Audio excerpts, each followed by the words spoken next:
Kapag narinig mo yung brand na Toyota Innova, tiyak papasok sa isip mo yung salitang reliable o maasahan. Yung tipong pang pamilya, pang road trip, at pang negosyo rin na pwede mo magamit. At sa sobrang maasahan nito, naging napakarami at kilalang kilala ito sa ating mga kalsada. Diba nga bawat pictures ng mga sports car ay madalas may Innova na photo bomber? Kaya tiyak na common ang sasakyan na ito. Yung latest generation nito, naging mabenta sa mga Pinoy kasi talagang mahusay, mabilis, worth it siya. Pero kamusta naman yung first generation nito? May ibubuga pa kaya ito ngayong 2021? At kung nagbabalak kang bumili nito, para sa'yo kaya ito? Well, bago ang lahat mga ka-Car Talks, invite ko muna kayo na mag-subscribe sa ating channel para sa mga car reviews na gaya nito at iba pang mga car-related contents. So, ready na ba kayo? Tara, pag-usapan natin ang Toyota Innova 2016 2.5J. Let's roll!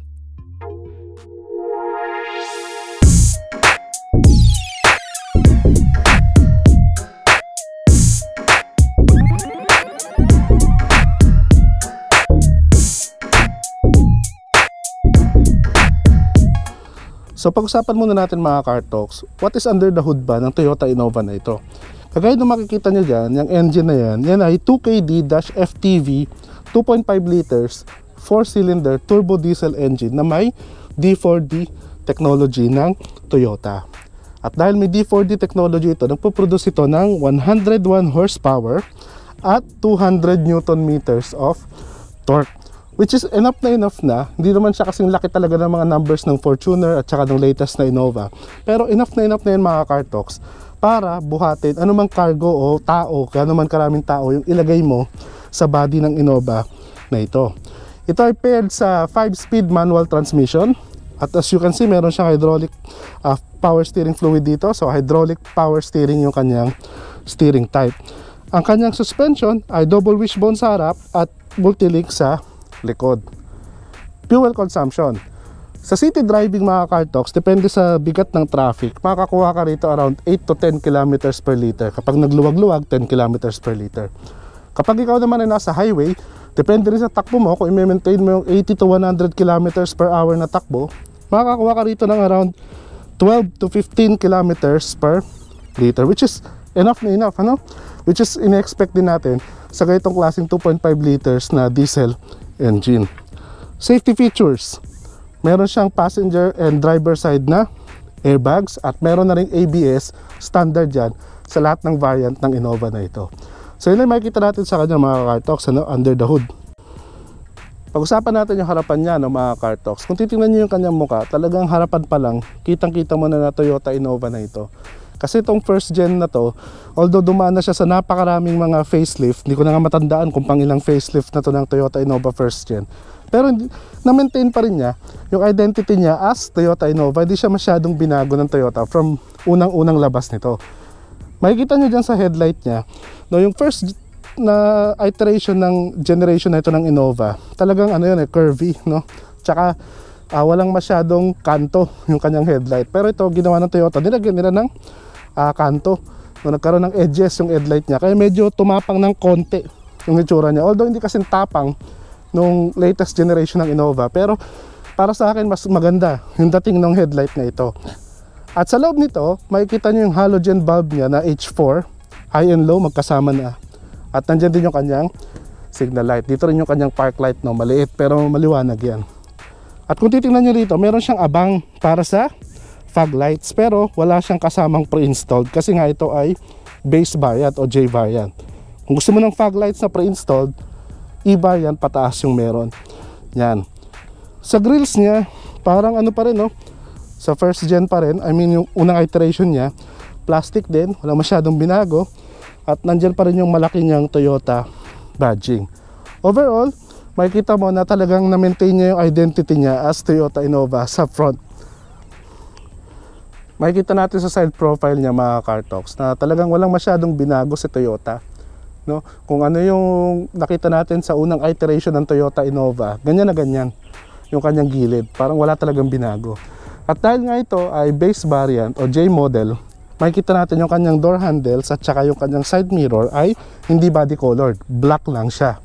At ganoon din sa kanyang gulong, makikita nyo no, naka steel rim siya na 15 inches na paired sa 205/65 R15 na gulong. Harap likod parehas yan. At yung kanyang preno sa harapan ay disc brake, sa likod ay drum brakes. At overall, ang Innova na ito ay nagsisit sa around 176 mm na ground clearance, which is enough na enough para idaan sa baha, konting baha, at ganoon din magsakay ng maraming tao or cargo. Side profile niya mga car talks, wala siya masyadong pinagbago din, ano, kagaya nung first iteration ng generation na to ng Innova. Ang tanging napansin ko na nagbago sa kanya, yung kanyang ilaw dito sa likod, ano, yung housing ng kanyang rear lights. Although same shape siya nung first iteration, pero napansin ko naka-emboss itong part kung saan nakalagay yung kanyang signal light at saka yung reverse light, tsaka red and white lang yung kulay niya. So nagbibigyan ng emphasis itong kanyang signal light at saka reverse light, which is okay, no? Kailangan talaga mabigyan ng emphasis kapag ka nagda-drive ka para kitang kita agad nung nasa likod mo kung ikaw ba atras o liliko. Sa likod din, sa kanyang salamin dito sa likod, sa kanyang rear windshield, makikita nyo, ito yung time pa rin talaga na tinipid ng Toyota. Kapag base model ka, talagang halos wala kang makukuha, no? Wala nga siyang defogger at wala siyang rear wipers. Third brake lights, wala siya. Walang third brake lights mga car talk. So, medyo talagang ramdam mo na base model tong daladala mo. Other than that, the rest ay the same nung first iteration ng generation na to. Wala rin siyang mga car talks, pag binili mo to stock, wala siyang rear parking sensor. Pinakabit lang yan, yung nakikita nyo dyan, pinakabit lang yan ng may-ari. Pag binuksan nyo yung kanyang likod, kapag nakababa lahat ng seats niya mga car talks, meron ka rito 184 liters ng cargo space, which is enough para sa dalawang malaking bagahe. At kung kailangan mo pa, naiaangat itong upuan sa likod, sa third row, at sa second row na itutupi naman patumba.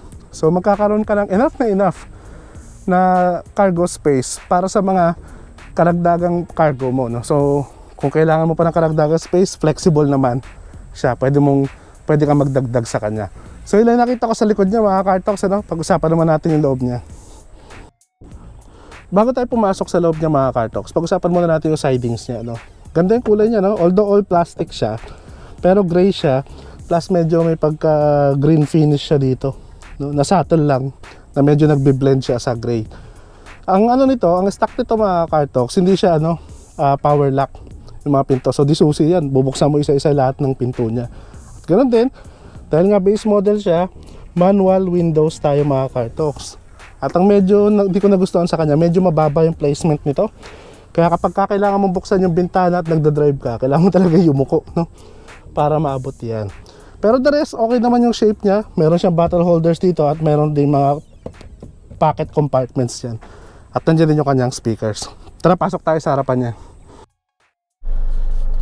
So dito sa kanyang cockpit mga car talks, sa harapan, unang mapapansin sa kanya, pag umupo ka, talagang parang parang ang laki niya.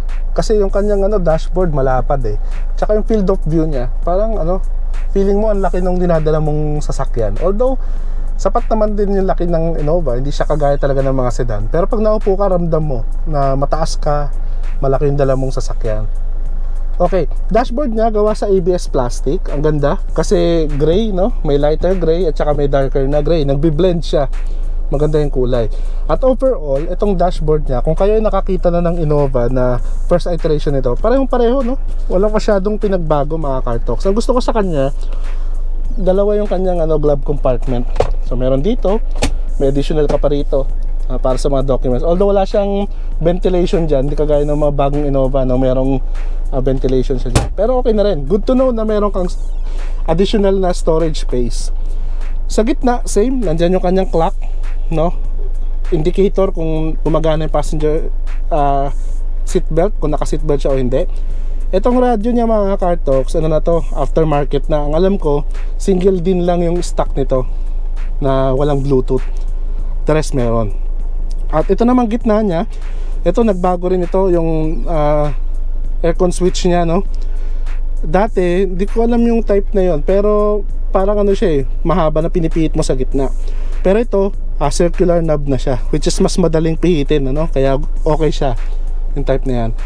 Meron ka rin mga lalagyan dito, no, ashtray, at meron ka din ditong cigarette lighter port, no. Nandiyan din kanyang shifter na medyo maalog, no, medyo, at meron din mga storage pa rito.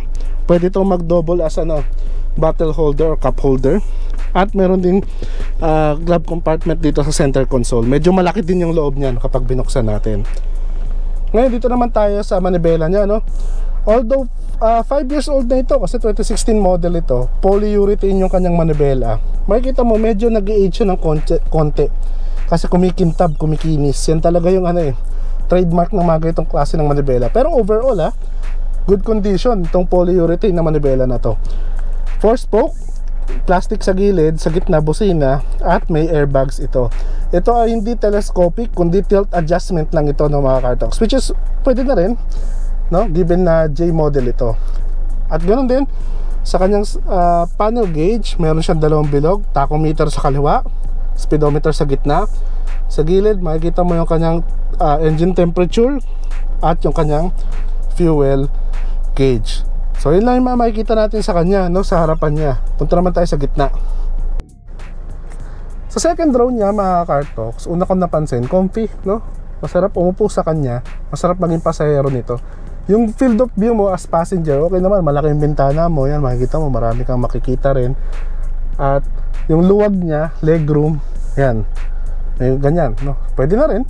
No, itong naka-adjust to sa driving position ko, 5'6", ako 5'6", dito nakaupo, may sapat pa ring legroom, no? Nagagalaw ko pa rin yung legs ko. At I think kahit matagal ako nakaupo dito, comfy pa rin siya. Ang space niya, yan sa upuan, siguro dalawa lang talaga. Kasi pag tatlo kayo rito, parang medyo masikip na.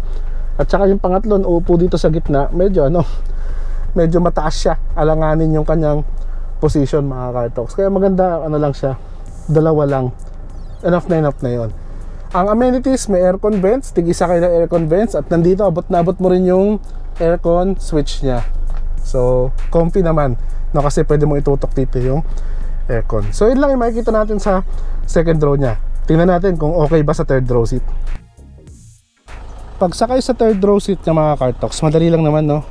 Pindutin mo lang yung knob dito, bababa siyang kusa, tapos may hatakin ka rito para umangat siya, and then yan, so makakasakay ka na sa space na yan. So nakita natin, hindi mahirap sumakay papunta rito sa third row. At surprisingly mga car talks, usually pag third row ang pinag-uusapan, lalo na sa mga SUV, nahirapan ako sumakay. Siguro dahil sa size ko rin. At syempre dahil yung third row seat naman ng mga MPV, hindi naman talaga siya ginawa para upuan ng mga full size adult ng pangmatagalan. Pero surprisingly, no, sa unit na ito, sa Innova na ito, ang luwag, napansin ko, makikita niyo yung legroom ko, may ganyan, no. Tapos nakakagalaw pa ako ng konti. So hindi siya yung sobrang luwag na magiging comfy ka sa matagalang drive. Pero I think sapat na to para sa mga normal drive, no, na haba ng drive. Hindi naman sobrang haba, pero yung mga malalapit lang at saka office, siguro comfy siya, okay siya. Meron ka ring aircon vent, nakatutok yan sa'yo kasi mataas siya. Kasi lapit na ng ulo ko sa sa ceiling, dikit na. Pero yun, no, okay siya, nakatutok sa yung aircon. At eto pa, bonus, meron siyang cup holder dito ng dalawa, at meron din ditong isa. So siguro iniisip ng Toyota, baka tatlong umupo rito, pero pag tatlo, maskip na. So, dalawa lang advice ko rito mga car talks. At itong headrest, siguro dapat mo siyang itaas kasi tumatama na siya sa likod mo. Pero pagka nakataas yan, comfy siya. Meron ding seat belt, no, so may safety feature pa rin, hindi ka napapabayaan kahit nasa third row ka. Both passenger dito may seat belt. Viewing angle ng window, ayan, okay, sapat din, no, para makita mo kung ano yung pinupuntahan nyo. Kita mo pa rin, malaki pa rin yung window area kahit dito sa third row seat. So yun lang, surprisingly maluwag siya mga car talks dito sa third row seat. Ngayon, punta naman natin iba pang part ng video na ito. Okay, so driving Toyota Innova mga car talks, una ko agad napansin sa kanya, kahit turbo diesel siya, hindi siya yung super bilis mag-accelerate, which is okay lang kasi sa specs naman talaga niya 101 horsepower tapos 200 newton meters ng torque. So hindi tayo nag-expect ng sobra-sobra sa kanya. Talagang darating sa point na kailangan talaga natin i-manage yung expectations natin when it comes sa acceleration. napansin ko din na yung torque niya sumisipa around 2,500 to 3,000 RPM. So hanggat hindi mo nare-reach yung RPM na yun mga car talks, hindi mo mararamdaman yung torque niya, yung pagbilis ng acceleration niya. Pero other than that, speed niya, mabilis naman siya mag-pick up, no? Pinaparamdam pa rin naman niya sa'yo na turbo siya, lalo na kung galing ka sa non-turbo na sasakyan. Talagang malaki yung tulong nito, no? Mararamdaman mo pa rin na turbo yung dinadala mo. And then, steering wise yan, makikita natin yung steering niya mga car talks. Ayos naman, malambot, kahit hydraulic power steering siya, no, ramdam mo pa rin na malambot siya. At ganun din, kapag ka high speed, kanina mabilis takbo natin, stiff naman siya, kaya safe siya kahit high speed. Transmission, yung clutch niya, malambot yung kanyang clutch, ano mga car talks, sarap tapakan. Yung cambio niya, madaling ipasok. Ayun nga lang, medyo malayo yung travel, which is given na kasi parang ano to parang tama raw FX yung style ng cambio niya, no? So yun lang. Pero okay naman, madaling ipasok yung kanyang cambio. Suspension mga car talks, hindi tayo mag-expect ng sobrang lambot na suspension kasi alam naman natin ano to, MPV. At syempre Toyota, medyo may image talaga si Toyota na medyo matagtag, ano. At saka syempre, ang MPV hindi naman to dinesign na nasa isip talaga number one, comfort Kaya people mover itong sasakyan na to, tsaka cargo mover. Kaya hindi natin priority ang comfort kapag nakasakay tayo rito. Pero makakasanayan mo rin yan. Ako nga, nasanay na ako, ilang minuto pa lang ako, ilang oras pa lang ako nagda-drive nito, nasanay na rin ako. Body roll, yan, meron siyang body roll talaga mga car talks. Given yan, kasi MPV ito, sa shape ng katawan niya, normal yun na may body roll talaga. Kaya kaya kailangan nating mag-ingat kapag ka high speed yung pagligo-ligo natin. So speed wise, kung regular driving, city driving, uwi ka ng probinsya, I think okay naman, easy lang yung 80 kilometers per hour. So once na na-reach mo siya, kahit konting-konti na lang yung tapak mo sa accelerator, na may maintain naman yung 80 to 100 kilometers per hour. Yun lang, may road noise, rinig mo yung road noise, rinig mo rin yung engine noise, medyo tagtag lang konti. Yung mga bagay naman na yan, depende na sa driver yan or sa passenger. Lakasan mo na yung music, di mo na maririnig yung engine noise tsaka yung road noise, Other than that, I think okay tong pang everyday car. Nasi-serve niya yung purpose niya bilang multi-purpose vehicle. So yun lang mga car talks, yung napansin natin dito sa Toyota Innova. Punta na tayo sa next part ng video natin. So ngayon nakita na natin yung driving experience with Toyota Innova na ito mga car talks. Pag-usapan naman natin yung pros and cons niya na napansin ko during my drive with this car. Unahin natin yung mga pros niya. So may nakita akong 3 pros and 3 cons sa kanya. Number 1 na pro, spacious. Maluwag yung cabin niya. Sa first row man, second row at kahit sa third row, surprisingly maluwag siya. Kaya kung maglo-long drive ka man, pwedeng-pwede siya. Enough na rin yung legroom niya sa lahat ng rows at sapat din yung luwag niya. Basta make sure na 7 lang talaga kayo nasasakay para hindi masikip kasi rated naman talaga siya as 7-seaters. Number 2, matipid siya sa diesel. 12 to 15 kilometers per liter sa highway at 8 to 10 kilometers per liter sa city driving, talagang masasabi natin na napakatipid niyan. Siyempre, factor pa natin yung age niya, pati yung driving habits natin. Kaya kung i-consider natin yung mga factors na yan, talaga masasabi natin na matipid talaga itong Toyota Innova nito. Lalo na ngayon, di ba? Mahal yung fuel prices. Number 3, more than enough yung engine power niya. Oo, it will take some time talaga para makapag-accelerate siya from 0 to 100 kilometers per hour. Pero syempre, hindi naman to sports car, hindi naman to race car, na yung pabilisang maabot yung 100 kilometers per hour, yung magiging basehan natin kung talagang powerful yung engine niya. Pero sa mga na-drive ko na MPV, aside from the latest Innova, itong Innova na to yung masasabi ko rin more than enough yung power niya to serve its purpose. Kung may mga kasabay kang MPV din like Adventure, Crosswind, or even Mitsubishi Expander, hindi magpapahuli itong Toyota Innova na ito. At same thing din sa kanyang cargo hauling capability.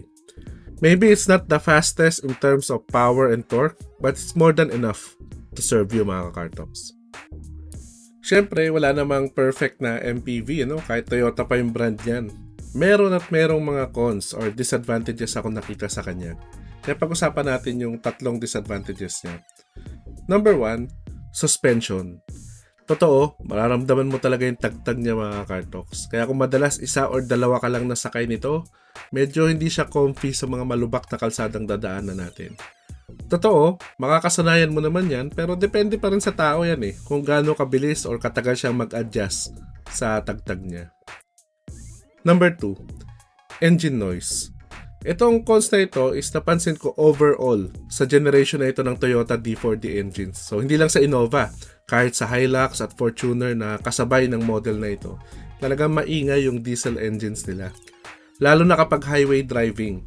Kasi napansin ko kapag ang speed mo na dito around 100 kilometers per hour, nasa almost 3,000 na yung RPM niya. Kaya maririnig mo talaga yung engine noise na parang nagagalit yung engine niya. So it's up to you, mga car talks, kung anong pwede mong gawin para hindi mapansin yun. Pwedeng lakasan mo yung music mo or magdagdag ka ng sound insulation sa sasakyan. Number 3, lack of small but important features. So dahil nga base variant ito mga car talks, may mga inalis si Toyota na small but para sa akin ay mga importanteng features. Example, yung side mirror niya, manual adjustment. So kailangan mong galawin yung mismong glass ng side mirror niya o yung mismong salamin para ma-adjust mo. So kung need mo i-adjust yung sa passenger side, papatulong ka talaga doon sa katabi mo para ma-i-adjust niya yun. Tapos dagdag mo pa yung alanganin na pwesto ng manual windows niya. Yung pagpihit nakakapagod. Hindi rin siya power door locks at yung likod niya wala man lang defogger o kaya rear wipers man lang. So lahat ng yan, small but important features para matulungan tayo makapag-drive kahit papano ng maayos o maging maganda yung driving experience natin sa kanya. Although you can safely drive pa rin naman ito kahit wala pa yung mga features na yan. Pero syempre sa laki din ng budget na allocated mo sa MPV na ito, medyo mahal ang resale value nito mga car talks, pataas. Might as well naman na sana meron din ng mga ganong features na yon. I may be nitpicking pero for me important yung mga features na yan and it should come standard sa mga ganitong uri ng sasakyan. So ayun na nga mga car talks, nakita na natin yung performance ng 2016 Toyota Innova J 2.5 diesel. Sana nakatulong sa iyo yung mga points na nasabi ko sa review na to para makapag-decide ka kung ito na ba ang MPV na para sa iyo. So let me know your thoughts by commenting down below. So kung nakatulong sa iyo or kung may natutunan ka sa review natin na ito, please give it a thumbs up at subscribe ka na rin sa ating channel for more car-related contents na gaya nito. So till our next videos mga car talks, always remember, ride safe and enjoy!